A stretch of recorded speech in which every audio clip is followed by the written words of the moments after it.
Alicia my story, and I had to do it for a book report. And it was about a really neat, I read it, and it was about a really neat girl who survived a time when the Nazis hated the Jews, and so they just wanted to wipe them off the earth.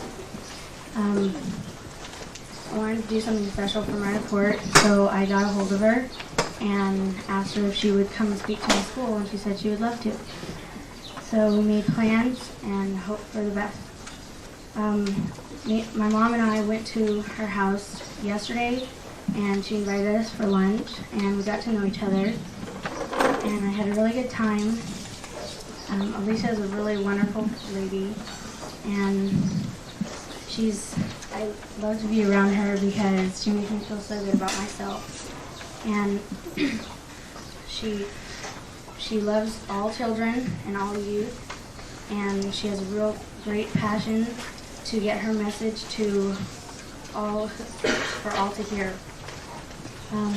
She is here today to speak to us about the story of her family, and all the other 6 million Jews that were cruelly murdered by the Nazis because of their beliefs. And here she is, Alicia Appleman German.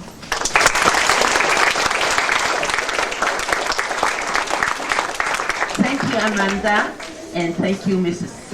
Amanda's mother, Melissa, Mrs. Norton.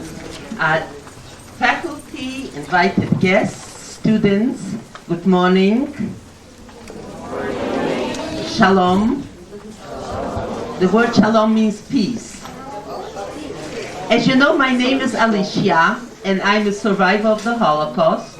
I'm also the author of this book called Alicia My Story. This is the hardcover, which is a collector's item if anybody collects books. Some of them are available here.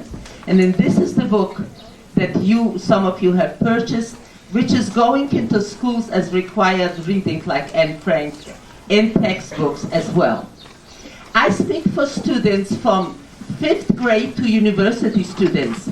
And very often I am at elementary schools, and the younger students from the 2nd, 3rd, and 4th grade will come up to me and look at me with their beautiful eyes and say, Alicia, you wrote a book for the 5th graders. Could you write a book for us? And so I did. I self-published it, and it's called 6 Cherry Blossoms. 6 for the 6 million Jewish people who died, and cherries because I love cherries. This is an allegory to Alicia, just the way I told my story. A little branch from a cherry tree called Blackie is telling his story. The king of Sidonia decided to industrialize, and he destroyed a beautiful cherry orchard.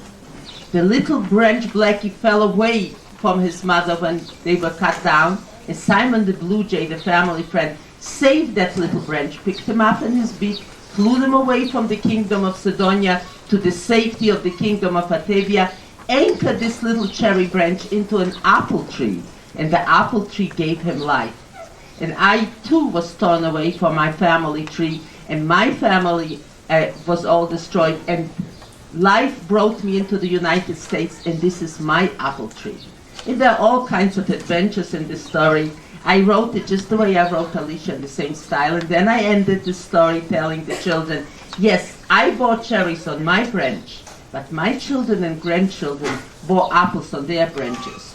And when you ate the apple, you could see a red streak running through the white meat, and then you can taste the sweetness of the black cherry. And now everybody is happy. I'm going to tell you today how I wrote my book, why I wrote it, and what is in this book. I came to the United States in 1952 from Israel. My book ends in 1947 when I came on a ship to Israel, was captured by the British, taken on their ship to a concentration camp to the island of Cyprus in the Mediterranean, and then eventually, after 8 months, December of 1947, I was released and I came back to Israel for my senior high school year. And there I walked into another war, the War of Independence, 1948-1949. I was there a soldier at the beginning, and then I served as a welfare officer for the Israeli Navy. I met there an American by the name of Gabriel Appleman, who came all the way from Brooklyn to help us save our lives. We were married in 1950, and in 1952, because his father was ill, my husband brought me to the United States. So I'm here since of almost 44 years, a long time. At the beginning, I started telling my story as soon as I could. I told it to adults, but adults could not hear me. It was too painful for them.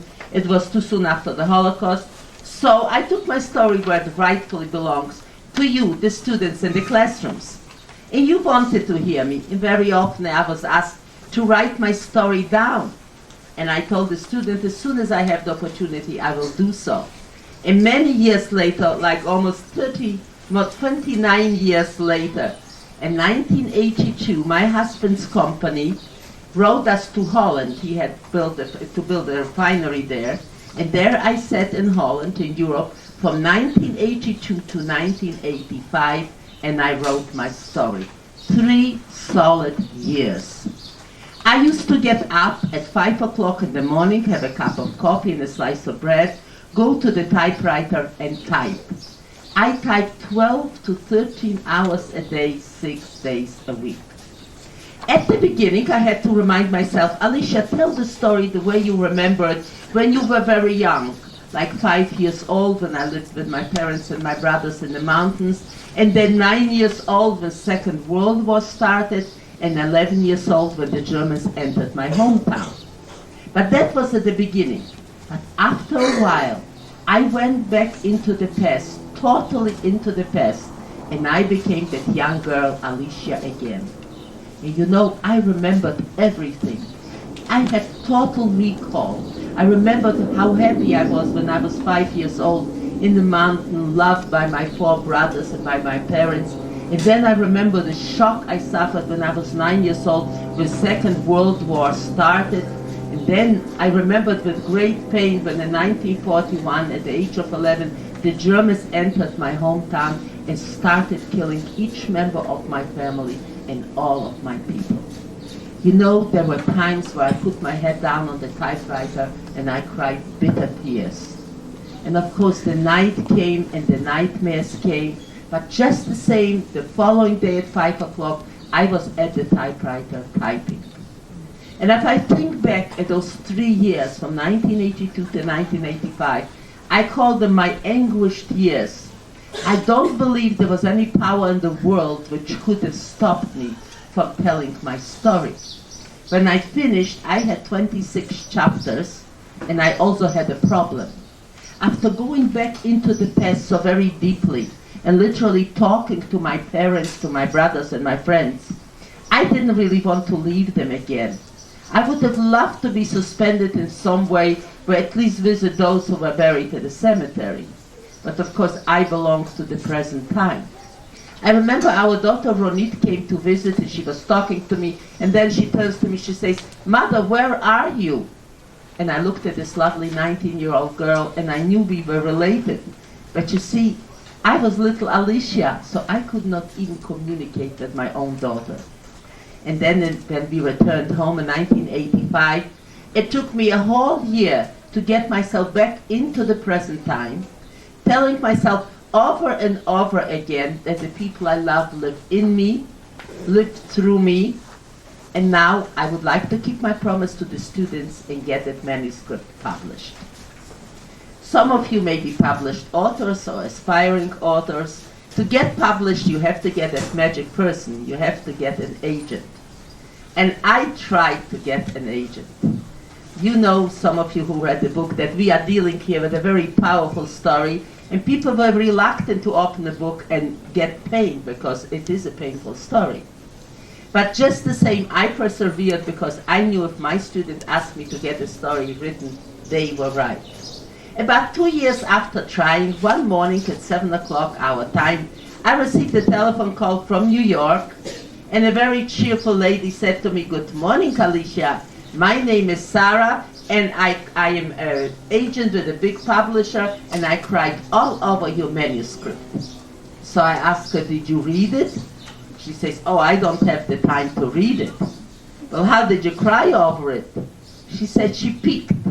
So I asked her, "Well, if you peaked, you will not be my agent." She says, "No, I will not be your agent." "Are you afraid to stake your reputation?" I asked her, and she says something to the effect, And then I had another little try, and I say, you know, my book is a little bit like Anne Frank's. She says, well, Anne Frank is dead. So I told her, I cannot oblige you, I cannot drop dead. And this is how our conversation ended. So he claimed he was going to have as many children until he had his daughter. And you know what? He had one handful of a daughter. We had a very beautiful orchard in back of the house. When summer came, the black cherries ripened, the early apples ripened. I used to climb into the cherry tree, have myself some cherries for breakfast. Then I shook a couple of apple branches and continued with this delicious breakfast. Since this was such a lovely place, we had many visitors, and one of them, my Aunt Witka, used to get up in the morning, sit under my favorite apple tree. At the age of 5, I was too polite to ask her, Auntie, would you move, please? I have to shake an apple branch. No, I was too polite. What did I do? I took a cherry, ate some of the meat. The rest I put between my fingers, aimed it very carefully, shot it straight at my aunt. A few shots, and my aunt used to scream at my mother, Frida, Frida, how come cherry pits are falling from your apple tree? City lady. My mother came running into the orchard, and she looked straight into my guilty eyes. You know what? Darling Alicia, or not darling Alicia, I paid for my mischief, for my creativity. I never got away with anything. But not this time. See, my aunt, may she rest in peace, she always criticized me. See, I was a little mountain goat, and my aunt wanted to make a lady out of me. So I did everything wrong. My mother didn't like the criticism. I didn't like it. So whenever I pelted my aunt with some juicy cherry pits, my mother didn't object strenuously. When I was 5 years old, our home burned down, and we moved away from the mountains to the city of Bučac. If you would be so kind and turn to your maps now, the city of Bučac is spelled B-U-C-Z-A-C-Z, and it's not far from the Russian border on the east and from the Hungarian and Romanian borders from the south. B-U-C-Z-A-C-Z.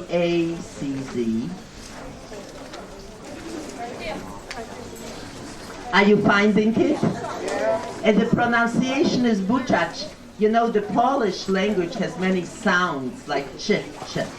We are going to refer to the map one more time, so keep it conveniently. I'm going to tell you a little bit about my hometown of Bučac. It was a very lovely town surrounded by forests and meadows. It had the river Stripa in the center. We were 80,000 people in my hometown. 18,000 were Jewish and the rest were Ukrainian and Polish. Almost a quarter of the population in my hometown was Jewish. As you know, Poland is a Catholic country, so we children went to a Catholic school. It wasn't taught by nuns, it was taught by regular teachers. But in the afternoon, the Jewish children went to the Hebrew Academy for 3 hours every single day. I loved every moment of it.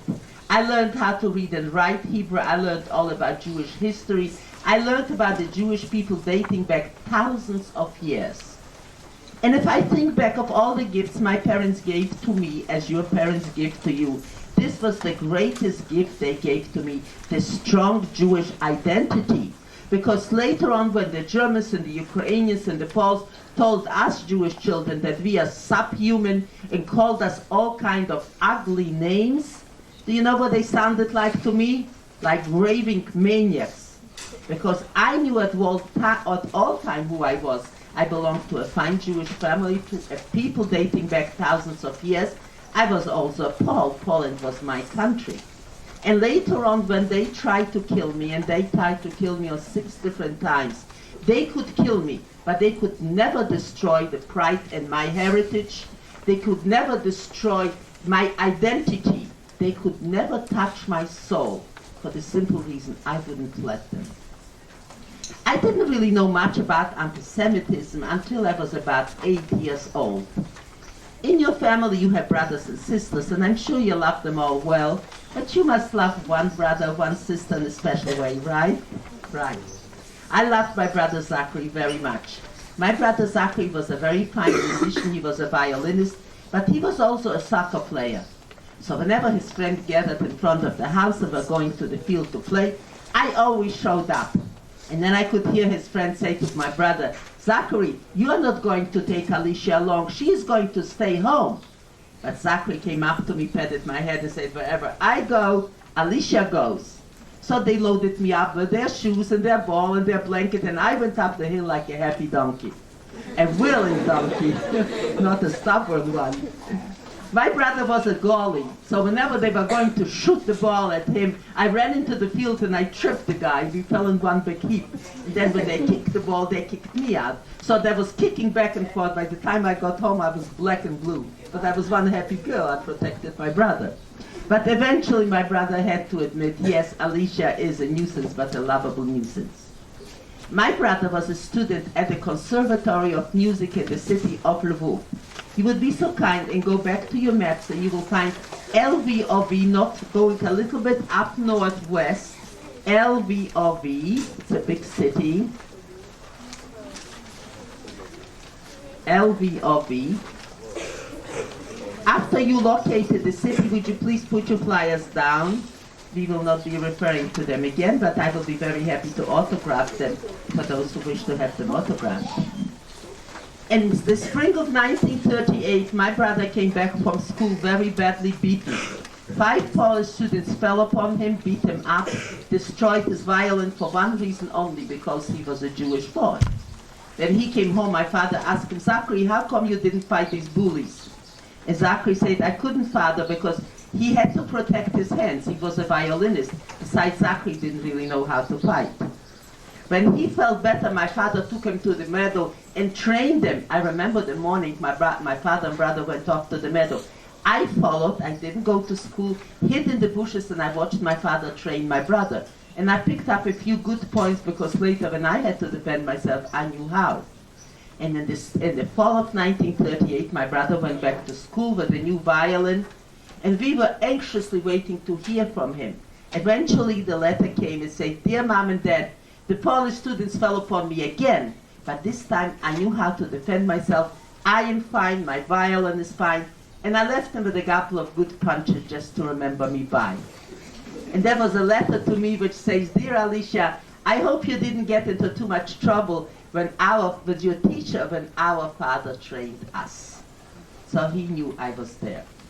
As you know from history, in 1939, Germany and Russia signed a non-aggression peace treaty and both divided Poland into 2 halves. Western Poland fell under the German occupation, Eastern Poland fell under the Russian occupation. My hometown of Buchach fell under the Russian occupation. I was 9 years old when the Russians entered my hometown. And I remember it very clearly. I went to the center of the city to see what was happening, and I saw soldiers. They didn't speak a language I could understand. They were very happy soldiers. They were dancing and singing and shopping. They had little red enamel stars they were giving out to the children. So I picked up a few. And when I came home, my mother asked me, Alicia, what did you see? I told her, happy soldiers. But when school started, the Russians would not let us reopen the Hebrew Academy. We had to go underground. We had a table and 2 benches, and we moved our school daily to different locations. Our parents had to stand on watch. We had games that we played in case somebody entered the house. When regular school started, I remember I opened the door and I stood there in shock. We had the Madonna and the baby in front of our classroom. They were removed, and 2 pictures, one of Lenin and one of Stalin, were hanging right there in front. Even though I was not a Christian girl, my feelings were very hurt because I knew my friends would be unhappy. So my 9-year-old mind was working, and I said to myself, I am going to make some changes. And I went looking for the Madonna and the baby, and I found them in the basement, wrapped up in a brown paper, leaning against the piano. I picked up the package, and I was running up the steps. The principal was coming down the steps. And she says to me, Alicia, what are you doing here? And I said, nothing. I looked very innocent. I tried to look very innocent. And then she saw me hiding something. She says, what are you hiding? I said, nothing. She grabbed the package and she said to me, you are going to get yourself expelled from school. But what her eyes were saying from her heart, Alicia, you are a good girl, a loyal friend. But of course, I couldn't do anything at that point. The way I remember the Russians from 1939, they were not particularly anti-Semitic. What they were, however, if your father was a businessman, you were automatically considered an enemy of the Soviet Union, subject to be exiled to Siberia. The NKVD, as we know them now as the KGB, came in the middle of the night, took families to the railway station, put them on freight trains, and exiled them to Siberia.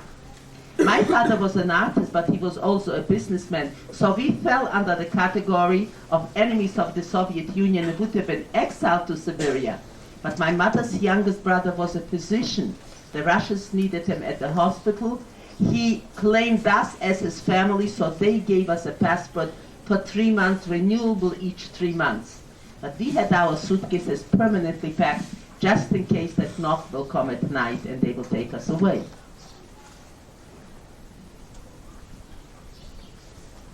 What the Russians also did, they opened a special school in Leningrad for children from occupied areas like Poland, Lithuania, and Estonia. My second oldest brother, Moshe, reasoned if he were to go to study in Russia, maybe it would protect his family from being exiled. And I remember there were arguments between my brother and my parents. Eventually my parents relented and let him go. We sent him packages, we wrote to him, but after a little while, all communication stopped. And one night my brother came home. He ran away from school.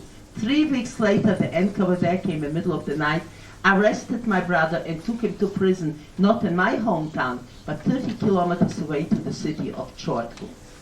My father followed and begged the authorities to let my brother go. After all, he didn't commit a crime. He was homesick, he wanted to be with his family.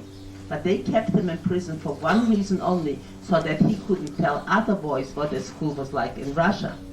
And after a short time, we received a letter from the commander of the prison that my brother died. But they didn't tell us how, and they wouldn't let us bring him home for burial. So the tragedy in our family started already under the Russian occupation, 1939, 1940, and 1941. As you know from history, in 1941, Germany broke the peace treaty with Russia and invaded Russia. I was 11 years old, and I remember it very clearly. The Russians were running although the devil was chasing them. And you know what? The devil was chasing them. And then one day, I remember, it was so quiet in our town, as though the whole city was holding its breath. And I went to the center to see what was happening. And then I saw a cannon, the 6 German soldiers, roll into the center of the city. And we looked at each other the way I'm looking at you. And I say to myself, well, is this the German might? What can they do with 1 cannon and 6 soldiers? Now, I want to verify something very important to you.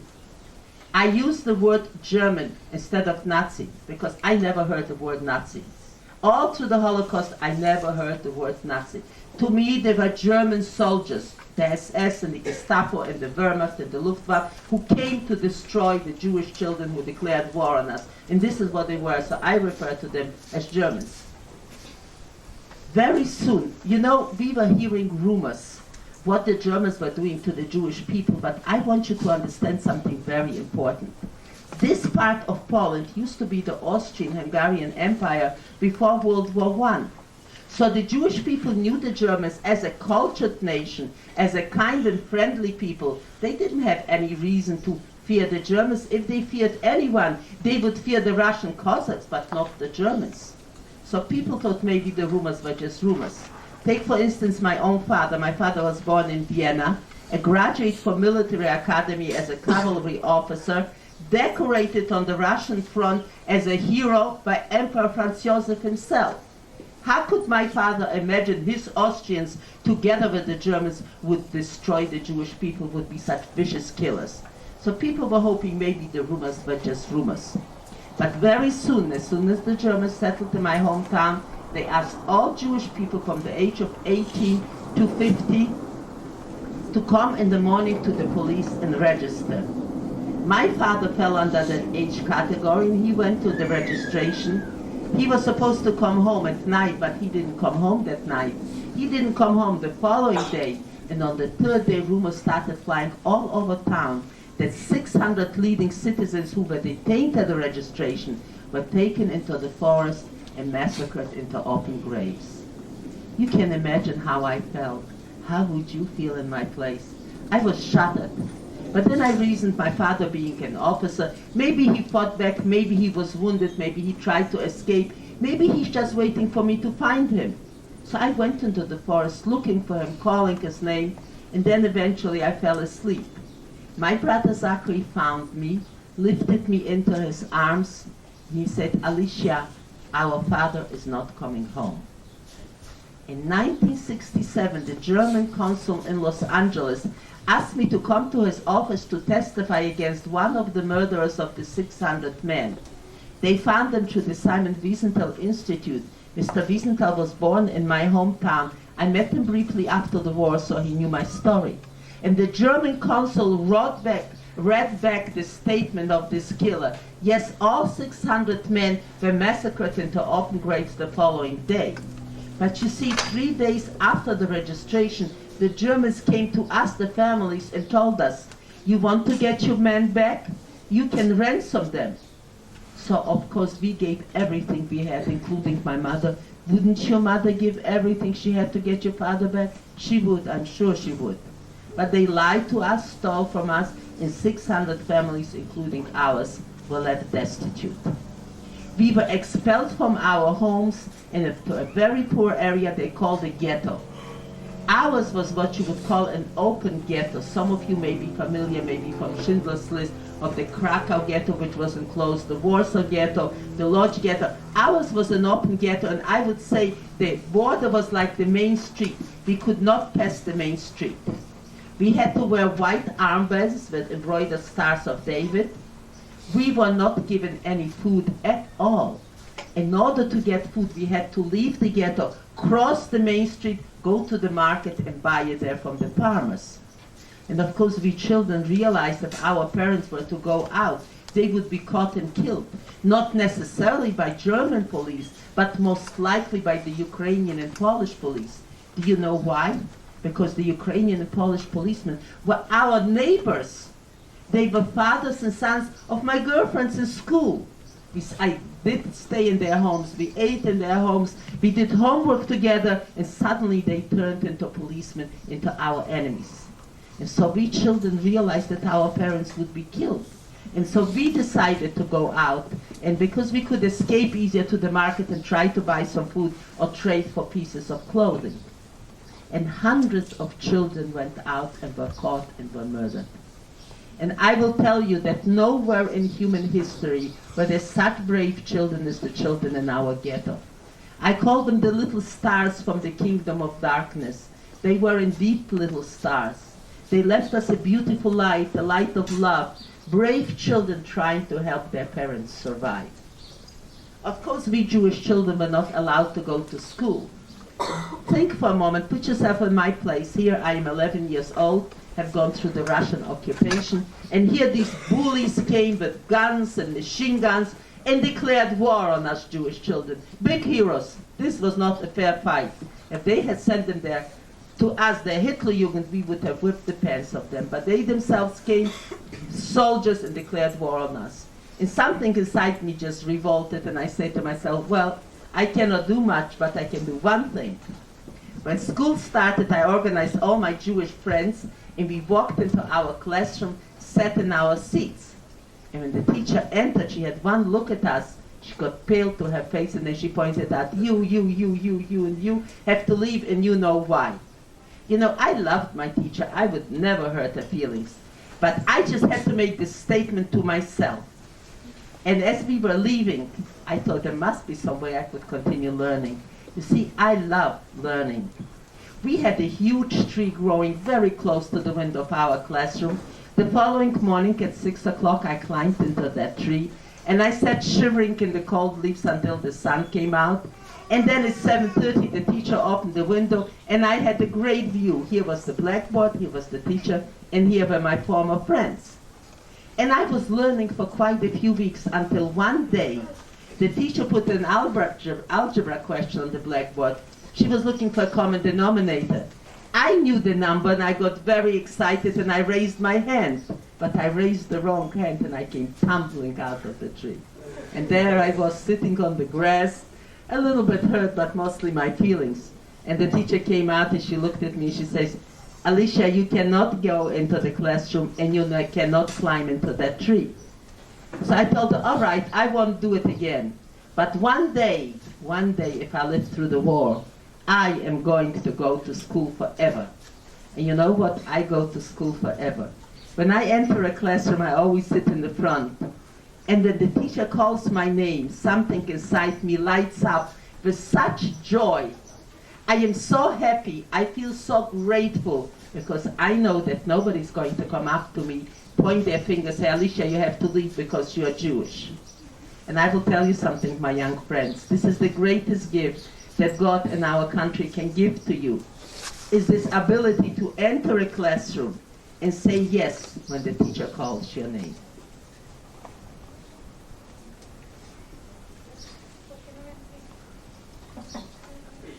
The second time I came face to face with the German SS happened in 1941. I was playing chess with two boys, a boy 10 and 11. They were refugees from Germany. Their father was a physician, a family friend. We were very absorbed in the board when suddenly the door flew open, two SS men entered, and they gave a command, everybody out. The father of the boys realized what was happening.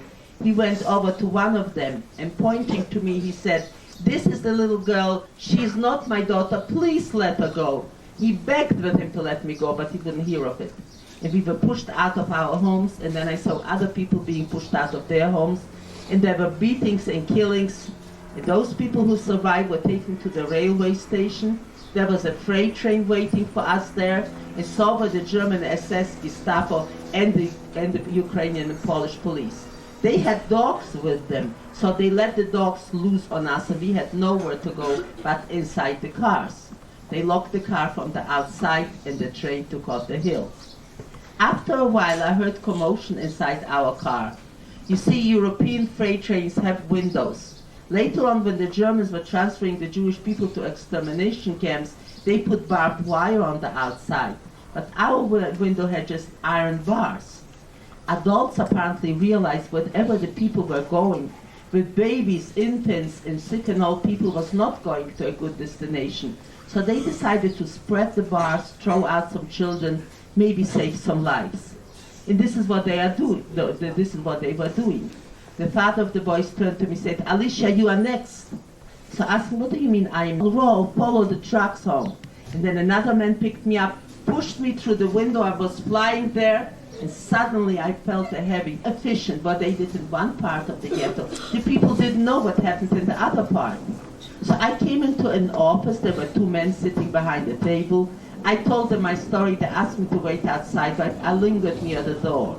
And then I heard my brother Zachary speak, and he said, look, 600 men, including my father, were already murdered. Thousands of people were taken with infants and babies and sick and old people. It could not have been to a good destination. We must organize it. We must fight back. And then I heard a man say, Zachary, I understand you and your friends. You're 17 years old. I understand your heartache. But I want you to remember one word, Zachary, and I want you to engrave that word deeply into your young heart. And that word is retaliation. If you kill one German, they will take hundreds of Jewish men, women, and children, and they will massacre them. Can you take this on your conscience? It was very quiet in the room. I walked over to my brother, and he was standing there. His face was pale, his fists were clenched, and we walked out. But my brother and his friends did fight back, and this is how it came about. Not all 6 million Jewish people died in concentration camps. Over 1 million of us died in these acts of murder. Who committed them and how were they committed? They were committed by specially trained troops, the Gestapo, SS, with the collaboration of the Ukrainian and Polish police. So you have here murderers, and a murderer is a criminal. So you might think perhaps Hitler opened the prisons and said to the criminals, okay, criminals, go ahead and murder the Jews. But that was not the case at all. Because the Gestapo and SS were educated people, they were professional people, they were doctors and lawyers and teachers and musicians, and they should have known the value of life. Yet they became killers by choice. And let me tell you something, they were despicable cowards, because the only time they felt brave is when they were shooting men, women, and children into the graves. I faced them at the graves 3 times. They didn't have any pity at all, none whatsoever. They didn't all live in my hometown. They lived in the city of Chortkov. They came after midnight with their motorcycles and cars, went directly to the Ukrainian and Polish police, and together they surrounded the ghetto tightly, and then they attacked each home individually. They broke in the doors, they broke the windows, they broke everything, made a lot of noise to scare people who might be hiding. And then they stayed in the house quietly, making us believe that they left, but they stayed and listened to a baby cry or listened to somebody cough. Babies did cry and people did cough, and this is how they found the hiding places. And when they took the people out, those who resisted, because many did, were killed immediately, and the rest were taken into the forest and murdered into open graves. We survived this action. After the Germans left, we could walk on the streets again, and my mother went outside and found two little girls, 5 and 6, crying. They were taken with their parents to the graves, but somehow they got lost and came back into the ghetto. And a few days later, a young girl by the name of Lena, about 16 years old, came into our room, and she was crying because her parents were killed, but she was also happy to find her two little sisters. And I remember when Lena came to us, my brother Zachary was in, and I looked at these two beautiful teenagers, and my heart went out to them. They were so lovely. Life was just beginning for them, and yet I knew they won't have a chance to live because of these actions. Where was Lena during that time? Lena was in a village preparing a farmer's son for entrance examination into high school.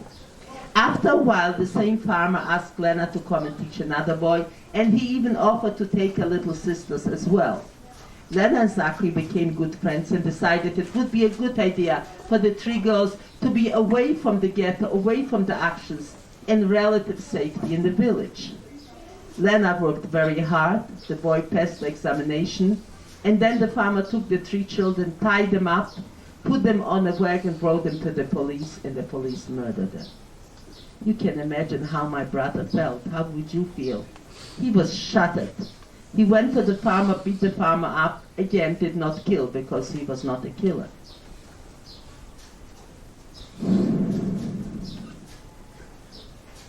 Just have it a moment. From that day on, my brother and his friends organized a group called Resistance, Nekama. They were some farmers who took Jewish families into hiding, but they told them they were taking them to a safer place and killed them themselves, or brought them to the police and the police killed them. And that was devastating, because if a German kills you, a German kills you, but your own neighbors, I don't know how much to stress to you that being betrayed by your neighbor freezes your heart and breaks your heart at the same time. Sometimes my brother was missing for half a day, but this time my brother was missing for 3 days. And I went all over looking for him. No one has seen him. And on the third day in the afternoon, I came across a group of 2 boys and 2 girls, and I heard one of the girls say, "Here comes his little sister, here comes his little sister." And I picked up and asked, "What about the little sister?" One of the boys stepped forward and said, "Alicia, I will take you to your brother." We crossed the bridge, we came to the prison yard, and there was my brother hanging. And I sat near him, and the Ukrainian policeman came out, pulled out his gun, put it to my head, and said, "Ya tebe zastrelu, I will shoot you." And I said to him, "Strelai, shoot, go right ahead." I didn't really care. The following day, he pulled out his gun and tried to shoot me, and I said, "Go ahead." And at night, when the policeman went into the prison, my brother's friends came. We cut my brother down, threw him to the cemetery, and buried him. And I swore on his grave that if I lived, I shall be his silenced voice. And I have literally devoted my life to being that silenced voice. In our tradition, as in all traditions, when you have to live through something as horrible as that, you have to bear witness. So I will tell you what happened to my brother Bunyo. The Germans came into my hometown, into the ghetto, and collected many of these boys and took them to a work camp. And yes, one of the boys tried to escape. He was caught. And then the Germans asked all of the boys to come outside and make a circle. And then they counted 5, 6, 7, 8, 9, 10. They shot every 10th boy. My brother Bunyo was the 10th boy. And I had to tell my mother. It was devastating. At that point, I swore to myself that I shall protect my mother and my little brother with my life. If anybody has to die in that family, I will be the one, but I will not come to my mother and tell her that she lost her last son. 1942 was a very bitter winter. We didn't have any food, we did not have any fuel. The only clothing available to about 16 people was my mother's shawl, her jacket, her boots. I put them on and I went to pump some water from the pump. And I just came back, put the pails down in the hall. I was about to enter our room, then suddenly the door flew open. A Ukrainian policeman entered. He had a yellow pad in his hand and he called my mother's name, Frida Jurman. And I nodded my head and bolted through the door and started to run. And he called after me, hey, where you are going, you shouldn't be running. But you see, I had to run. I was tall enough, all bundled up, to be mistaken for my mother. But if he came close to me, looked at me, or asked me a question, he would realize he had taken a 12-year-old girl, and he will go back and take my mother. And that I could not allow. So I ran all the way. Finally, when he locked me in the prison cell, I said, thank God. The prison cell was filled with mothers and fathers, I found out later. The following day in the morning, it was still dark outside. They took us into a room, and there was a table there, and a Ukrainian policeman was sitting there. There was a yellow pad. People passed in front of them, gave his name, and he registered it. It was my turn to give my name, and I said, Alicia Appleman. And the man lifted up his head and said, Alicia, what are you doing here? This is not supposed to be for children. This is only for adults. They're going to take you to a terrible place. When the Germans come, go down on your knees, beg for your life. Maybe they will let you go because you are a child. But as this policeman was talking, I was getting angrier by the moment. Do you know who he was? He was my friend Olga's father. He was the man who hugged me and kissed me and told me, I love you like a daughter. And I loved him like a father. And here he was sitting, this traitor, not just registering us, but he came with the Germans into the ghetto and killed us. And that's what I meant, being betrayed by somebody you love. And kind of a coldness settled around my heart. And I went and stood against the wall. And then they came. You have seen them in the movies, you've seen them on television. And those green uniforms, to me, they looked like angels of death. And I said to myself, never. I will never go down on my knees, and I will never beg for my life. I would rather die as a proud Jewish girl. And I stood there against the wall, and then Olga's father jumped up and smacked me over the face. And this is to be continued. Now it is your time to go.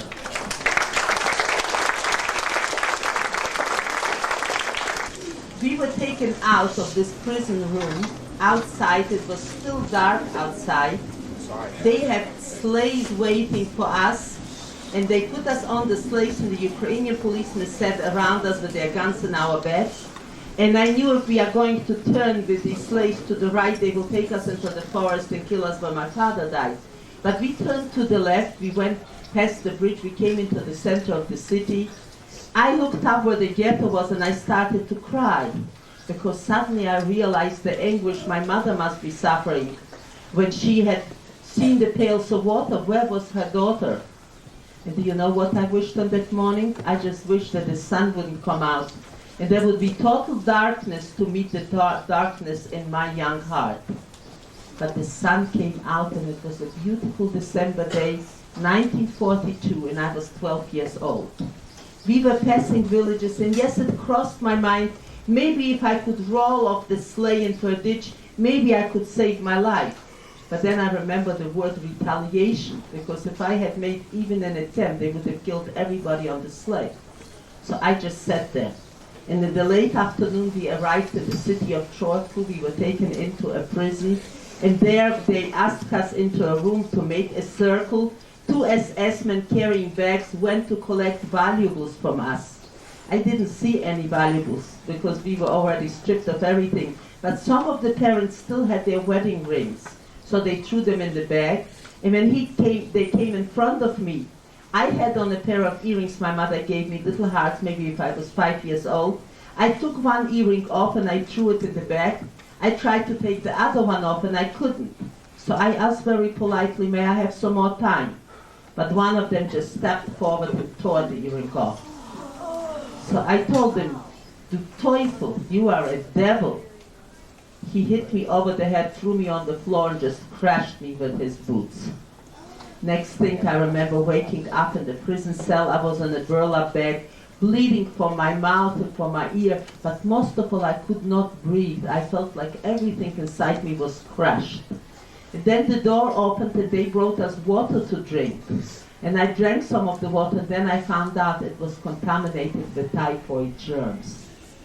What I remember, which is not in my book, there was a window, and there was snow on the windowsill, and a bird was pecking in the snow, and I say to the bird, you know what, bird? They are going to kill me here. So I'm going to give you my soul, you fly away with my soul, at least my soul will be free. And then I changed my mind and I said to the bird, I'll give you my soul one moment after these murderers pay for their crimes. There was such a need in me to see justice done. And then the door opened again and more SS men came in, and the next thing I remember, boots with iron spikes just came toward me. I felt a tremendous amount of pain and I just sank. I woke up about 2 weeks later. I felt very, very ill. My body was taped. I was wearing boys' pajamas. I was in a strange room, and there was a strange man and woman standing over me. And the man asked me, what is your name? And I told him, Alicia. So I asked him what happened. He said, Alicia, the Germans from the prison asked the Jews from the ghetto to come and bury the dead.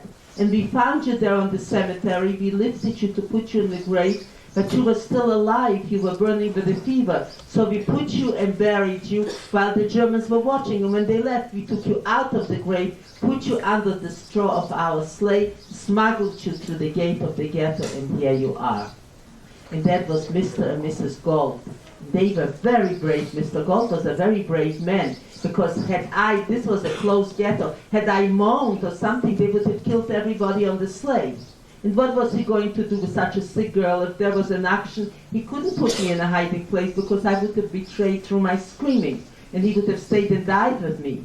And the pajamas I was wearing belonged to his son, an only child, a 16-year-old boy, the Germans that murdered a few days earlier. But this was their way of fighting back, of saving one girl literally out of the grave, and they saved me. 7 weeks later, they returned me home. Can you imagine how happy I was? I was going to see my mother, my little brother. I didn't have any difficulties getting back into the ghetto, but when I came to the center, I saw signs on the doors, typhoid everywhere. It's a terrible disease. Do you know what the Germans did? They contaminated the Jews in the prison with typhoid germs, then sent them back into the healthy ghetto to get everybody sick, and then they were claiming that the Jews deserve to die because they are spreading typhoid germs. Can you imagine such evil? So by the time I reached our room, my heart was pounding. I opened the door, and then I saw 2 bodies on the beds. I went close to my mother and I looked at her. She sensed me. Then she turned her face and she looked at me and looked at me, and then she recognized me. And she says, Alicia, you came home. And I said, yes, Mama, I came home. Both my mother and my little brother were very ill with typhoid. And now I got every help, all my energies together to pull them through the crisis time, because they could survive for 11 days, their chances that they could live. But I had a very serious problem. Even though my brother helped build this hiding place in our house, I couldn't bring my mother and my little brother there if there was an action, because they were screaming. They had a very high fever. So I had to find a place to hide them, and the only place I knew is to dig a hole under one of our beds. And this is what I was doing night after night, and secretly spreading the soil over the ghetto. It was a very, very secret operation. I was building, I didn't know when an action would start, so I was working against time. And one early morning, there was a knock on the window, and we were told that the ghetto is surrounded and action will start. So I took a blanket and put it in the hall and brought my mother in. And then I took my little brother and lifted it into my mother's arms. And I was going to lay down on top of the opening. I was going to take the boards we removed from the floor, put them in front of me. Maybe in case somebody poked, maybe they will believe they were touching the wall. But even at the age of 12, I realized this is not going to work, because when they enter a room, they look under beds for children, especially for children. So I had an idea. You know, the Germans called us all kinds of ugly names. Excuse me, damn Jews and stinking Jews. All kinds of names which didn't bother me. But I knew this was one time I can return a compliment and tell them what I thought they were. We didn't have indoor plumbing. We used pails in an outdoor facility. So I took the pails and spilled them all over the bedrooms, very heavy in our bedroom. And I say to myself, okay, you murderers, when you come, I hope you slip and break your necks. And what's on the floor, that's the compliment. That's exactly what you are. You know, I was very frightened. It finally dawned on you, right? I was very frightened, and I climbed under the bed, lay down on the opening, and I said to myself, I'm not going to let my mother, my little brother be killed. They will have to kill me first. And you know, very soon the whole house shook. The door flew open to our room, and from under the beds I could see those boots there, 4 boots. And then I heard them curse, verdammte, verfluchte, verdammte, verfluchte. They were cursing and cursing. And then one of them says, we'll get them next time, we'll get them next time. But they didn't enter our room. And many hours later, when I saw people walking on the streets, I knew the action was over. I knocked on the hiding place. The landlord and his daughter came out, and they started sniffling around, and they said to me, Alicia, what is this terrible smell? You know, I was very proud of myself, wouldn't you? And I told him what I did. So he patted my head and said, well, Alicia, you are a very smart girl, but now clean it up.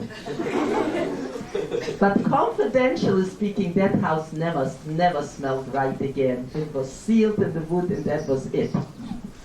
I'm very honored to introduce to you a real hero by the name of Milek, a very, very wonderful boy. I knew Milek since I was 5 years old. I loved my uncle, Dr. Kurtz, and I used to spend my summers there. And from the age of 5, I decided that I will be a physician like my uncle, and I will serve humanity. Milek was 2 years old, and he used to hang around my uncle's clinic. Sometimes he helped me catch a cat, and we pretended we were physicians. If you think a little girl of 5, 6, 7, 8, 9 loved a boy 2 years older, I loved Milek with all my heart, and I knew that eventually we will serve humanity together as physicians. When Milek lost all his family, he came to my hometown of Buchac and helped me when my mother and my little brother were so ill. In 1943, the Germans declared that my hometown of Buchac is going to be Judenrein, which means in German, clean of Jews. They're going to cancel out the ghetto. They told us we can go to another ghetto, to the city of Kopečince. So my mother, my little brother, Milek, and his friends went to this new ghetto in Kopečince.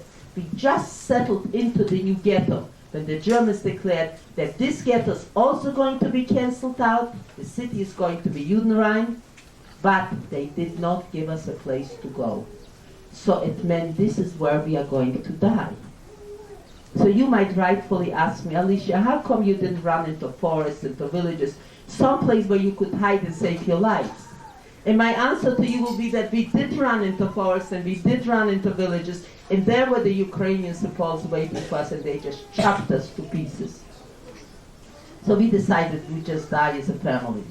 And then the terrible day came when the ghetto was surrounded. It was after midnight. The man in charge of the house made this statement. Yes, there is a hiding place in this house, but it is small. So if a mother or father had 2 children, only 1 child could go in. Can you imagine when I heard him say that, I caught his arm and I said to him, please don't tell my mother.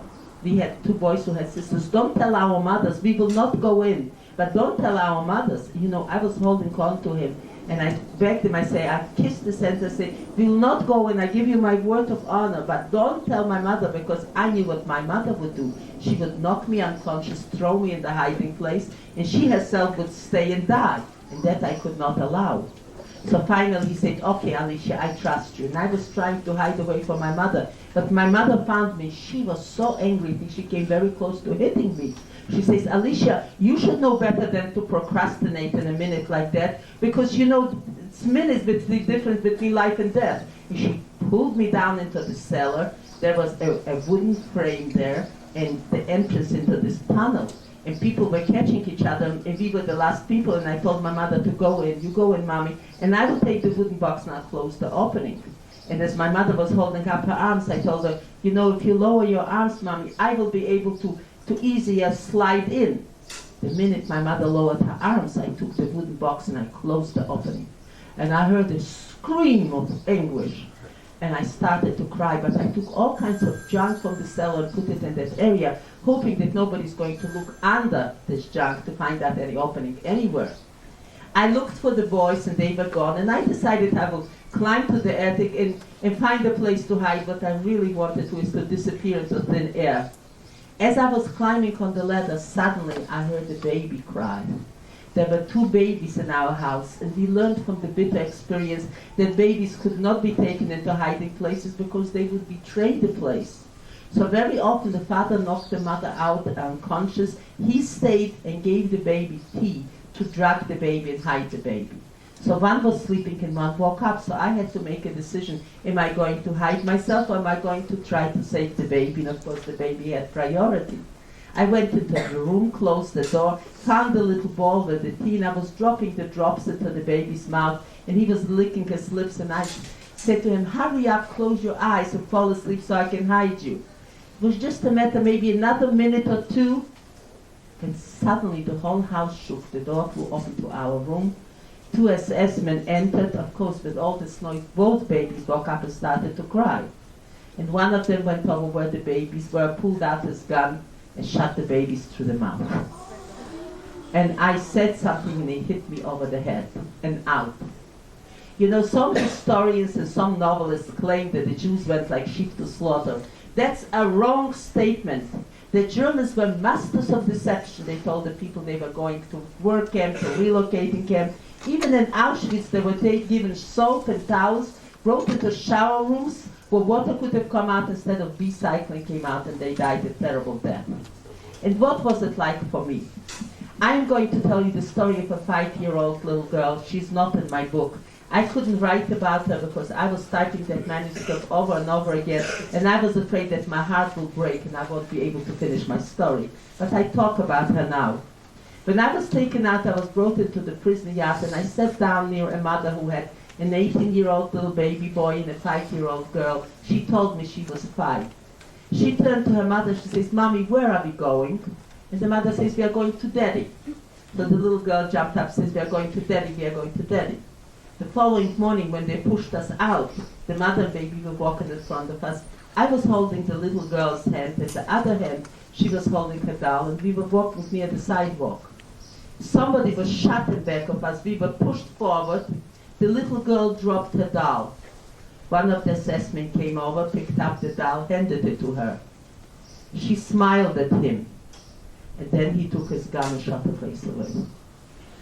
And I was carrying this little girl, and I still carry her.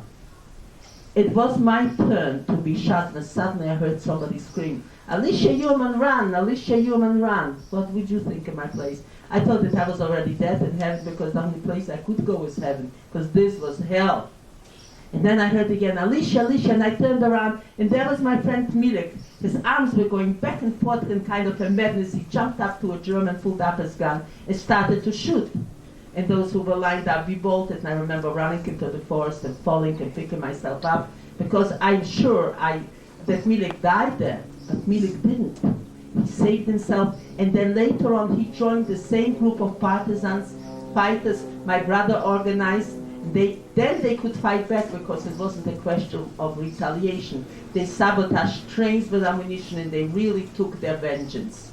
Milek did live through the war, and after the liberation, he and his friend Benjamin went to the library to get out books on biology. He still wanted to study medicine.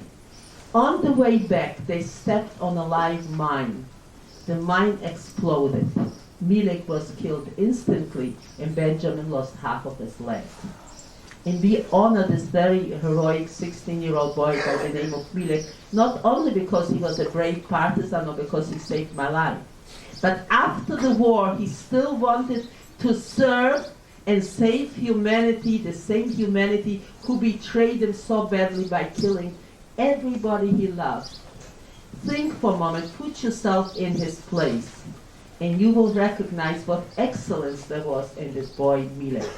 May his memory forever be blessed. I survived. My mother, my little brother did not. I'm the only survivor of close to 80 families. So you might think perhaps after the liberation I could go back into my home and look for a photograph of my family. I would have loved to have a photograph. No, I could not, because those who survived never regained their human rights. The Poles and Ukrainians continued killing us after Germany was defeated. And when I speak about surviving, we had 18,000 people in my hometown. Other people were brought in from other villages and towns. About 40,000 people were killed in my hometown. There must have been at least 6,000 children. 5 children survived. 1, 2, 3, 4, 5. The rest of them did not. So I left my hometown and I went to Western Poland.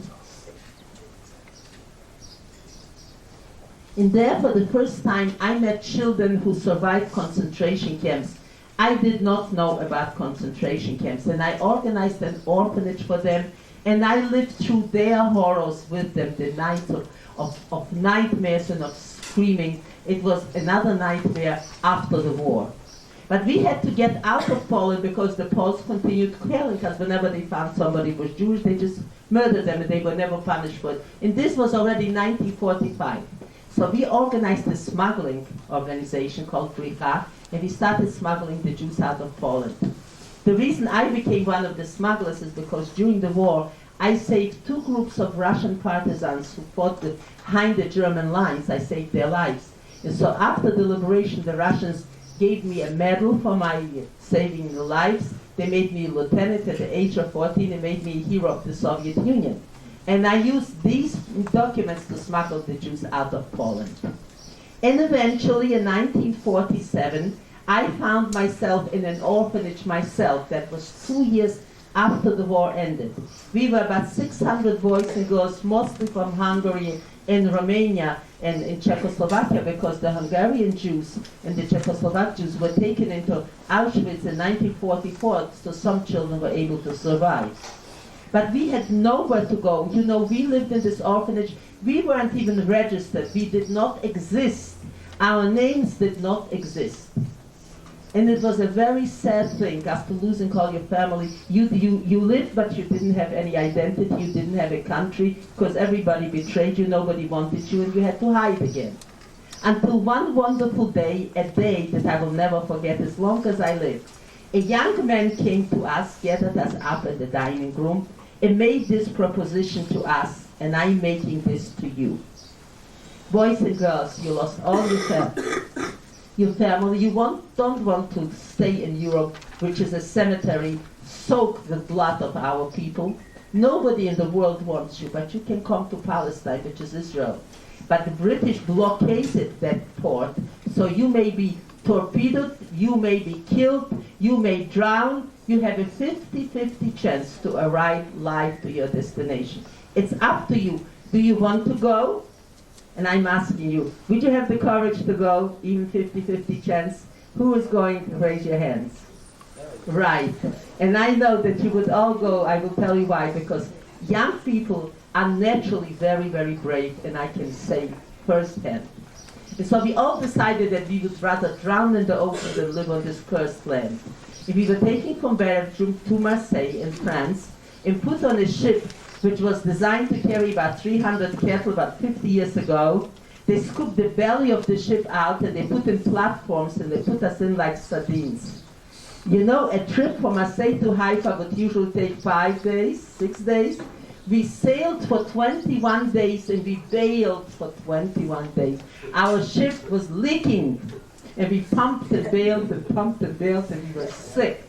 And I remember we could only go on deck at night, whoever could move, because the manifest of the ship read 300 heads of cattle. We were not even people.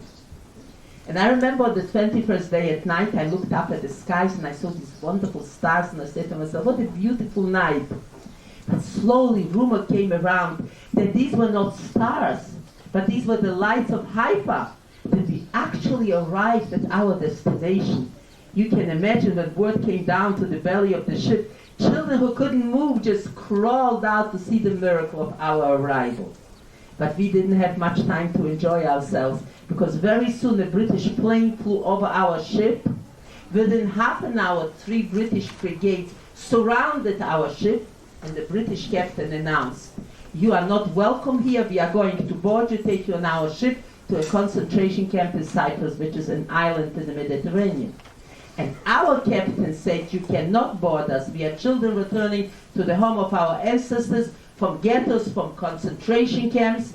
By our right, we are here. And so we children took on the British Navy and fought them for 2 hours. What did we use for ammunition? We used garbage. We collected all this garbage and we just threw the garbage into their clean decks. But after 2 hours, they got very angry at us and they threw tear gas. And we started to cough and sneeze. They boarded us and they took their vengeance because quite a few children were thrown overboard and crashed between the two ships. And then some of them were actually clobbered over the head. I have pictures of coffins taken off my ship of children that the British killed. By the way, my book was published in England, a hardcover paperback, and they checked it. And the story I'm telling about the English, this is exactly how it was. And of course, I was there in the right forefront, and a sailor came and lifted me up to throw me overboard. My head fell off, and that split of a second, I took my fist and rammed it in his face. Remember our father trained us? And he let go of me, and I was able to save my life like that. And then we were taken on the British ships, and then we came into the Cyprus, into the island. Then we were tracked by buses, and we came to this camp. And there was barbed wire around the camp, with towers, with machine guns, facing right the children in the camp. And I say to myself, good Lord, this is 2 years after the war, and Jewish children are put into such camps, manned by the British, our allies. You know, I got so furious that I broke out in an eczema and a rash. In the 8 miserable months I spent there, I was itching and scratching. But eventually, in December of 1947, a woman called Golda Meir came into the camp, who later became Prime Minister of Israel, and took 1,000 children out, and I was one of the 1,000. And finally, I was returned to Israel to a school for my senior high school here. I remember I came to the school and I showed the man my papers, and I was going to walk on the dirt road through the gate, but he called me back and he says, girl, this is not how you enter a school in Israel. He bent over, picked up an orange, peeled the orange and put it in my hand. And I was holding the orange like a living thing. I put it to my face and I kissed the orange. And then I walked through the gate with tears flooded my face. I looked around and there were palm trees all around me. It was so beautiful, and I say to myself, God, this must be paradise. But in my young heart I knew that we will have to fight for our lives all over again. In September of 1947, the United Nations partitioned Palestine for a Jewish and Arab land. The Arabs did not accept the partition, and how the war started for survival again. And these children who went through hell in concentration camps and forests and ghettos fought like lions and died like heroes. Jerusalem was surrounded by the Jordanian army, and they wouldn't let any food or water come to the people in Jerusalem. But we had to go there and help them, and to get to them we had to climb on a hill called Latrum. And the children climbed on that hill and died on that hill. And if I were to speak in their names, I know they gave their lives gladly, so that the Jewish people have a homeland and the United States has a loyal friend.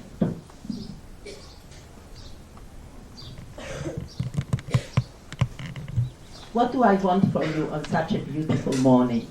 As you can see, I'm a link from a broken chain.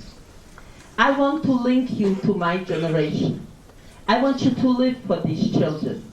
I also want you to understand what this country means to all of us, what this freedom in this country means to all of us, what a home and family means. And in order to keep this country strong, we all have to unite in a resolve that every person, regardless of that person's religion, color, or race, will live in this country with full rights, protected by the government, protected by the law.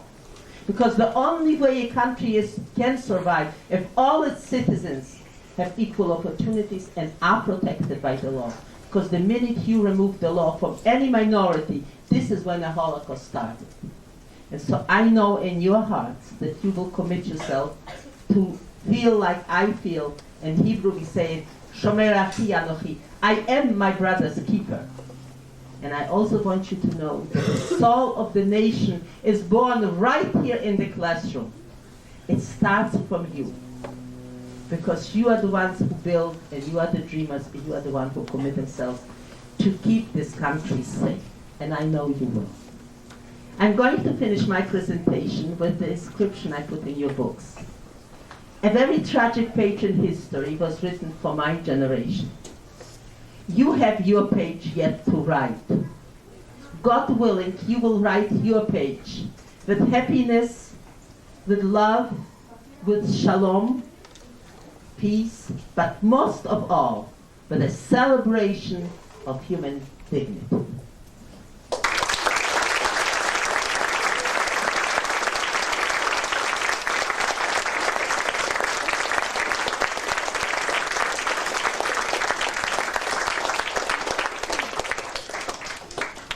We have some time now, and I will be very happy to answer your questions, even though I know you are very depleted because it's an emotional strain on you and me. But I will be very happy to answer them to the best of my ability. Don't be shy. If I don't know something, I'll tell you I don't know. But I will try to know everything. Yes, sir. How did your mom and your brother die? When I separated from my mother, when I was taken to the graves, they were canceling out this ghetto. So my mother, my little brother, and I decided if we ever get separated, that we will come back to Buchach. We'll try to survive there. So my mother and my little brother tried to escape, and I think they lost each other. And eventually I found my mother, and I was able to save my mother through working in the fields and hiding her. And we were liberated for a couple of months. But you see, the Russians were in such a hurry to go west to meet up with the Americans. They surrounded 3 German divisions, and these Germans broke through the lines and reoccupied my hometown. So we were occupied the second time by the Germans. In the middle of the night, we were trying to escape. My mother was wounded by a piece of shrapnel, so we stayed. And after the Germans came in and settled in, the Gestapo came, the SS came, and the Polish superintendent where we lived in our house went to the Gestapo. 2 of them came, they took us out in the yard to shoot us. And one of them shot at me. My mother threw herself in front, and she got killed. And then he shot again, and he didn't have a bullet. I don't know why the second one didn't kill me. But they took me to prison, and the following morning they took me to the grave, and I escaped from the grave. And my little brother also came home, and then I heard that he was walking on the street looking for us, and a school friend of his was walking with his Ukrainian cousin, and he apparently identified my brother, and they caught him and they killed him. He was just 10 years old, a very sweet little boy, but these were our neighbors, these treacherous people.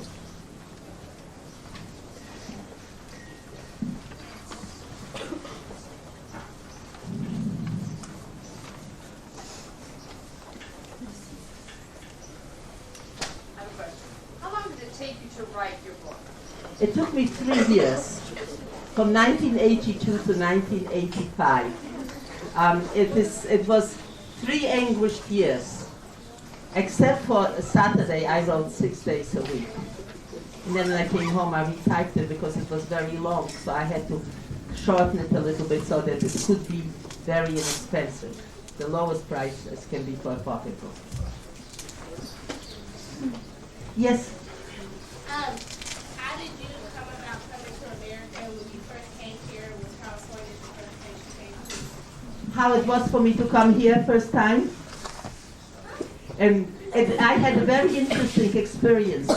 When I came from Israel to America, in Israel we did not have much food because there were 600,000 people living in Israel, and about 750,000 Jewish people came from all of the Arab countries who were expelled during the War of Independence. And so food was very, very scarce.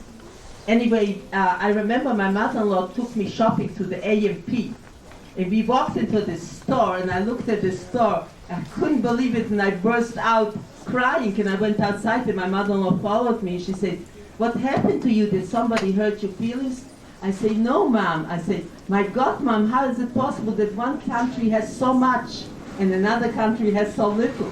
I feel so guilty, do you know, until today, my husband shops with coupons, he goes in and looks.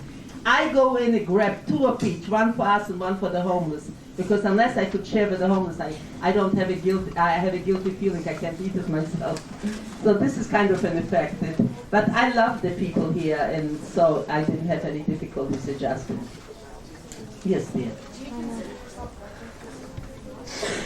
This is a very good question. Do I consider myself lucky for surviving all this?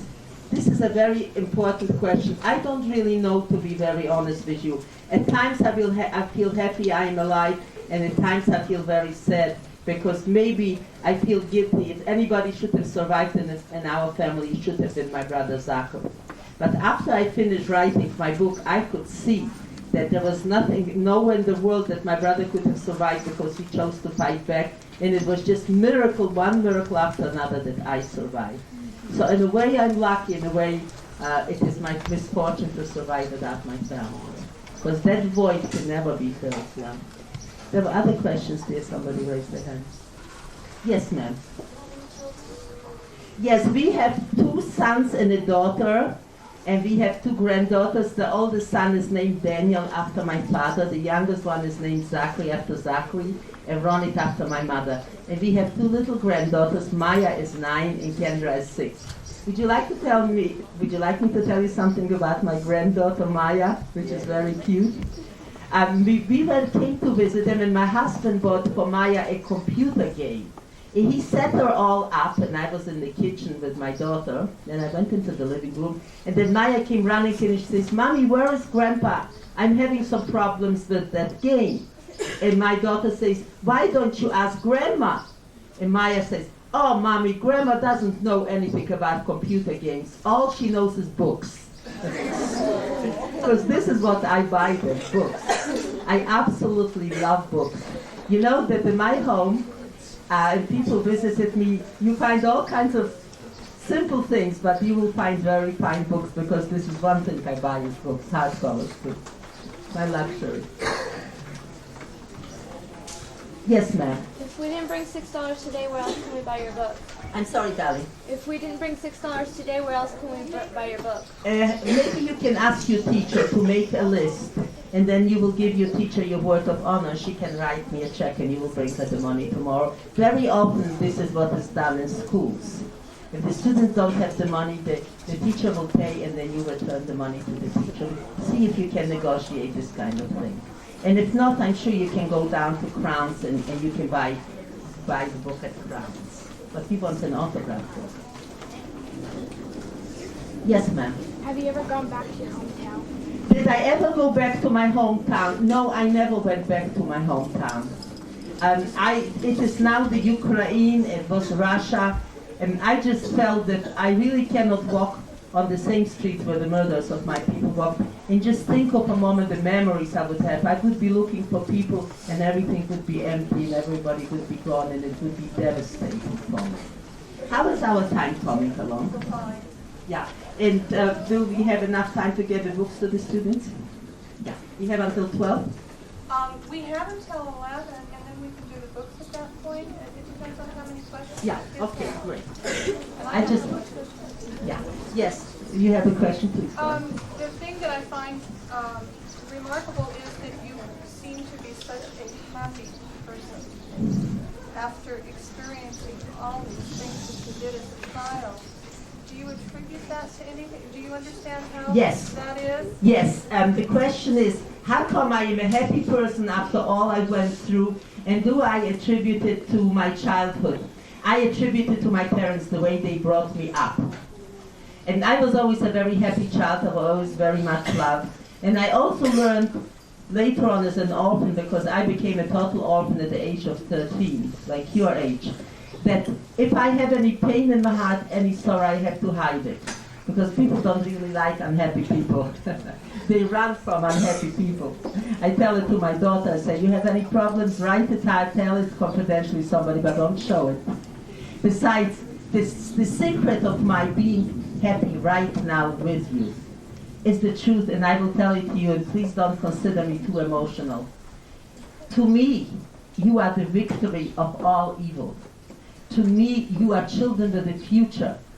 When I look at you, my heart sings with joy because here I'm facing children who can do just about anything. You get up in the morning, you make your breakfast, you kiss your parents goodbye, you go to school. Here are teachers waiting to give you the most wonderful gift in the world, knowledge. It is this very knowledge that's going to open all the windows for you. You will not be expelled from your school because of your religion. You can worship, you can walk proudly. This is what makes me so happy. And I said to the good Lord, thank you for letting me live for the moment, that I can see young generation after young generation with a wonderful future. And this is really the secret. This is really the secret. Yes, ma'am. I read Eli Westfield's book tonight, and it seemed that he had, throughout his book, he talked about his doubt in his faith, his faith was tested over and over again through his experience. Did you find any time in your experience that you doubted your faith, and has it made it strong? Has it made your faith in Judaism stronger? Have you what's come out? I will repeat this question. Elie Wiesel has written a very important book called Night.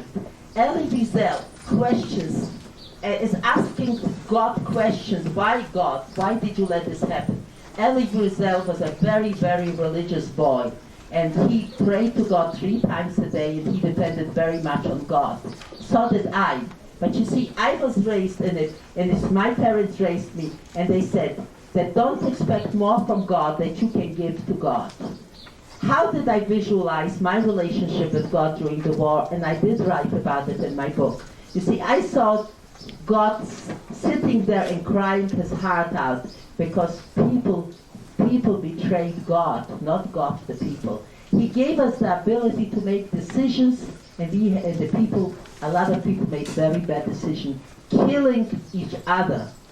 And this is why after the war I wanted to do everything in my power to restore God's faith in us. And I hope maybe to some degree I was able to, but I never questioned the existence of God. I felt sorry for him that we let him down so bad. Yes, ma'am. Yes, sir. Go ahead, speaker. Speak up loudly so we can hear you. Do you ever feel like people are prejudiced against you? Do I feel that people are prejudiced against me? As a Jewish person, yes, I do find it sometimes, but I try to explain things to people. But in every way, I feel that I am one of God's children, and that if God wanted us all to be the same, he would have made us all the same. But the good Lord likes people to look different. And because he would be bored with one face. Can you imagine if there was only one face in the whole world? But we'd be very, very boring. This way he sees all kinds of faces. The good Lord, he loves us all. Yes, ma'am.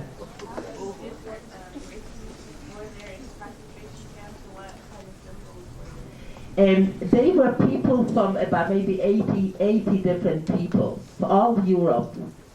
And in the concentration camps. But since I was not in a camp, I don't really know how it felt being in a camp. Because had I been taken on that train, I would have been taken to Helma in gas. I would never have even arrived anywhere because I was very young. But there were people from all over Europe there, maybe 80 different people.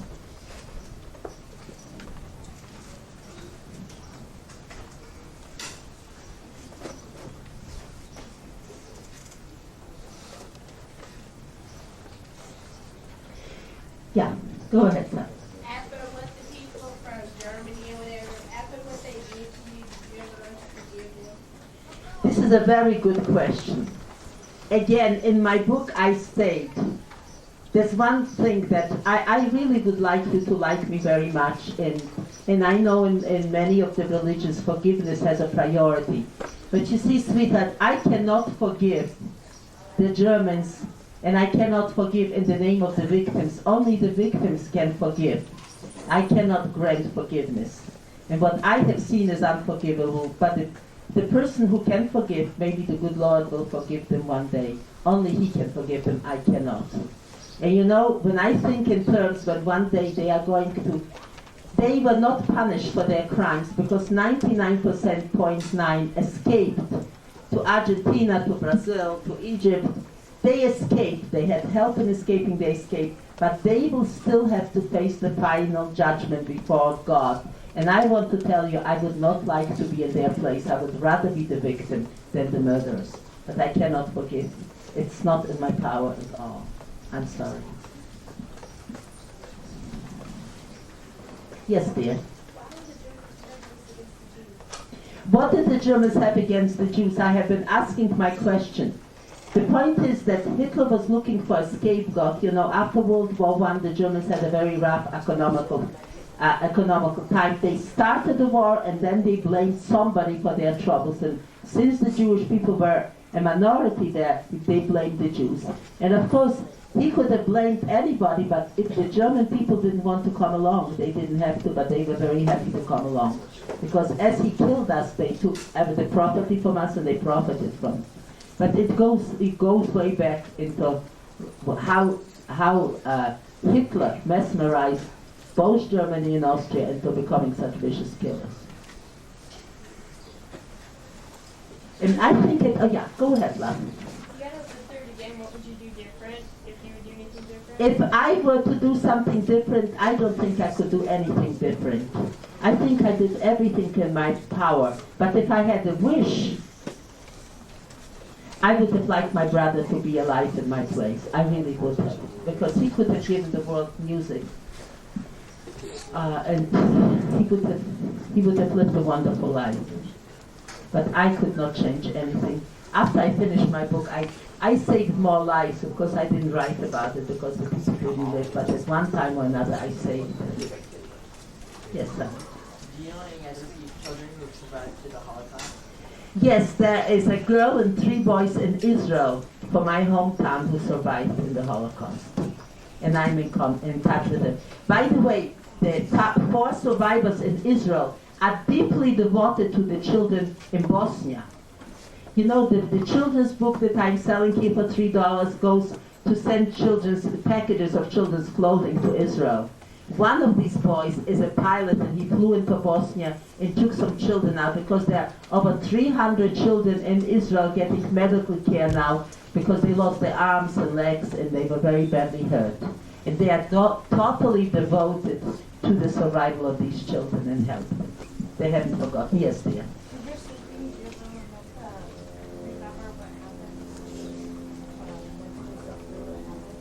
When I sleep?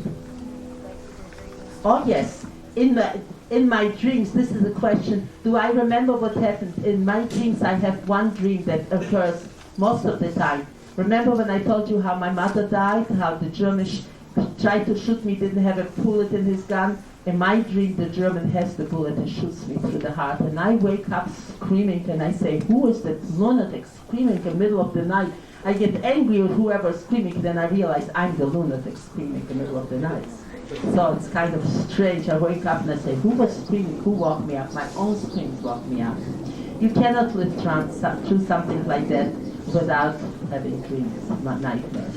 Yes, son? And at one point, did you not believe in God when the legends happened? No, sweetheart, there wasn't any point in all this tragedy that I stopped believing in God. Never. I was just feeling very sorry for God because you see, son, I believe that people let God down. You see, God gave us the greatest of gifts, is the ability to make decisions, and we made decisions to kill each other. Now, I could never stop. I couldn't live without believing in God. A matter of fact, after the war, I could have gone to Russia to study medicine, but I couldn't live in a country where they don't believe in God. To me, God is very much part of my conscience, of my moral values, of my relationship with human beings. Very much part of it. And I brought my children up also to believe the way I am believing. Yes, sweetheart. Have you gone to San Diego all your life? I'm not from San Diego, sweetheart. I am from La Habra, Orange County. But I do come to San Diego. I have been here many times and I spoke to schools here. It is just a long trip for people to pick me up. Yes, sweetheart.